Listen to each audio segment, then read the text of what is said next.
Details చూద్దాం. AP liquor scam కేసులో కీలక పరిణామం చోటు చేసుకుంది. చెవిరెడ్డి భాస్కర్ రెడ్డి ఆస్తుల అటాచ్ కు ప్రభుత్వం అనుమతిచ్చింది. చెవిరెడ్డి కుటుంబం భూముల వివరాలు సేకరించిన సిట్ భారీగా భూములు కొనుగోలు చేసినట్లు గుర్తించింది. 63 కోట్ల విలువైన ఆస్తులు కూడబెట్టారని తేల్చింది.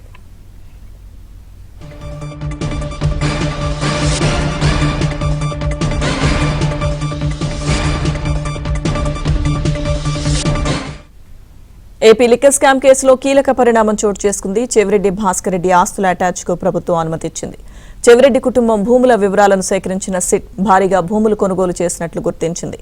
63 కోట్ల విలువైన ఆస్తులు కూడబెట్టారని తేల్చింది. పూర్తి సమాచారం మా ప్రతినిధి సత్య అందిస్తారు. సత్య, లక్ష్మీదుర్గ వైసీపీ హయాంలో జరిగిన మద్యం కుంభకోణంలో కీలక పరిణామం చోటు చేసుకుంది.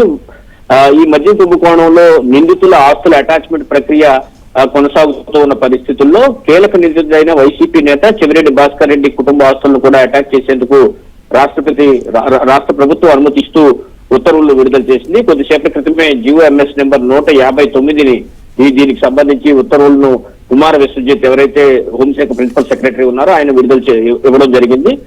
మద్యం కుంభకోణంలో చెవిరెడ్డి కుటుంబం అక్రమంగా భారీగా విలువైన ఆస్తులు కూడబెట్టినట్లుగా కూడా సిట్ గుర్తించింది. మద్యం కుంభకోణంలో చెవిరెడ్డి కుటుంబం కమిషన్లు, కిక్ బ్యాక్లు తీసుకుని భారీగా ఆస్తులు కొనుగోలు చేసినట్టుగా కూడా పూర్తి స్థాయిలో వారి అధ్యయనంలో తేలినట్టుగా పేర్కొంది.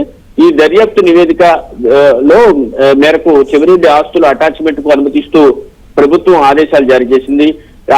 ఆయన కుమారుడు చెవిరెడ్డి మోహిత్ రెడ్డి పేరిట ఉన్న ఆస్తుల అటాచ్మెంట్ కు ఆదేశాలు ఇవ్వడంతో పాటు KVS ఇన్ఫ్రా MDగా ఉన్న చెవిరెడ్డి లక్ష్మీకాంతమ్మ అలియాస్ లక్ష్మీ పేరిట ఉన్న ఆస్తులను కూడా అటాచ్మెంట్ చేయాలని ఆదేశించింది. CMR ఇన్ఫ్రా పేరిట చెవిరెడ్డి మరో కుమారుడు చెవిరెడ్డి హర్షిత్ రెడ్డి పేరుతో ఉన్నటువంటి ఆస్తులను కూడా అటాచ్ చేసేందుకు అనుమతించింది.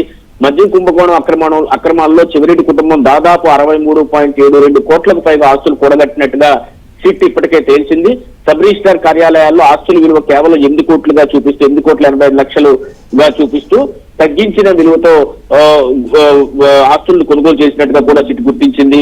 54.87 లక్షల రూపాయల కంటే ఎక్కువ మొత్తాన్ని ఉద్దేశపూర్వకంగా ఈ ఆస్తుల కొనుగోలులో దాచిపెట్టారు అనే విషయాన్ని సిట్ గుర్తించినట్లుగా కూడా ఆ ఉత్తర్వుల్లో పేర్కొన్నారు. చెవిరెడ్డి కుటుంబం ఈ మొత్తాన్ని లెక్కల్లో చూపకుండా బ్లాక్ మనీగా మలిచినట్లుగా కూడా తేల్చింది.